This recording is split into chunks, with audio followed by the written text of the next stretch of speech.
ఓం గణేశాయ నమః. ఓం గం గణాధిపతియే నమః. గణం అంటే ఒక సమూహం. పతి లేదా ఈసా అనంటే యజమాని లేదా నాయకుడు అని అర్థం వస్తుంది. ఇక గణాలు అంటే గణేశుడి తండ్రి అయిన పరమశివుడి సైన్యాలకు ప్రతిరూపం.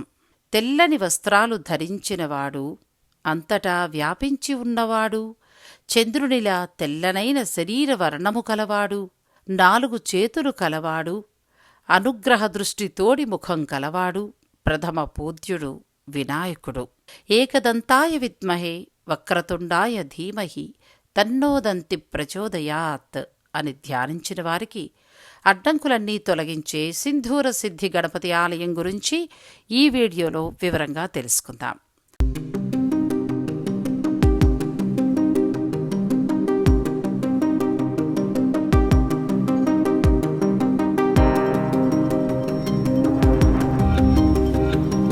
శ్రీ సిద్ధి వినాయక దేవాలయం తెలంగాణ రాష్ట్రంలోని సంగారెడ్డి జిల్లా రుద్రారం గ్రామంలో ఉంది.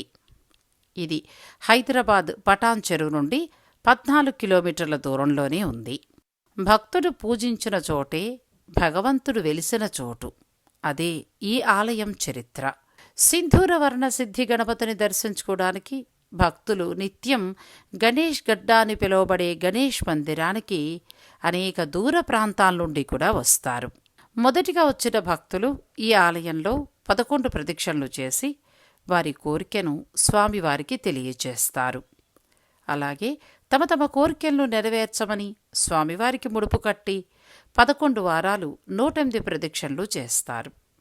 ముఖ్యంగా ఈ ఆలయంలో మంగళవారం అలాగే ఆదివారం రోజున అధిక సంఖ్యలో భక్తులొచ్చి 108 ప్రదక్షిణలు చేస్తారు. మంగళవారం నాడు చేసే ప్రదక్షిణ వలన ఆరోగ్యము, ఆదివారం రోజు చేసే ప్రదక్షిణల వలన వ్యాపార అభివృద్ధి, సకల సంపదలు కలుగుతాయని భక్తుల విశ్వాసం. ఈ సింధూర గణపతిని దర్శించుకోవటం వలన మానసిక ప్రశాంతి కలుగుతుంది. అలాగే కోరిన కోరికలు వెంటనే నెరవేరుతాయని ఎంతోమంది భక్తులు మళ్లీ మళ్లీ ఈ గణేష్ గడ్డకొచ్చి దర్శనం చేసుకుని వెడతారు. గణేష్ గడ్డ గణపతి ఆలయంలో మరొక ప్రత్యేకత ఏంటంటే నిత్య అన్న సంతర్పణ.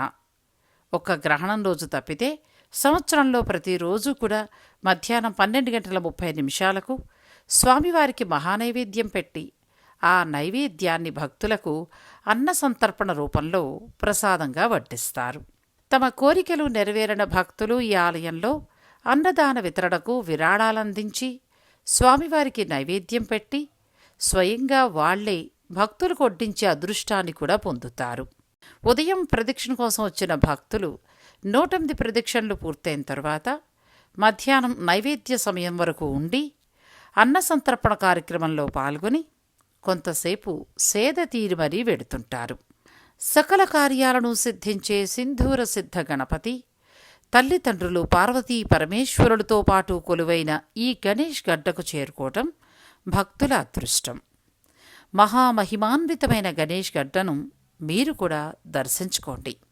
తప్పకుండా మీ కోరికలన్నీ నెరవేరుతాయి.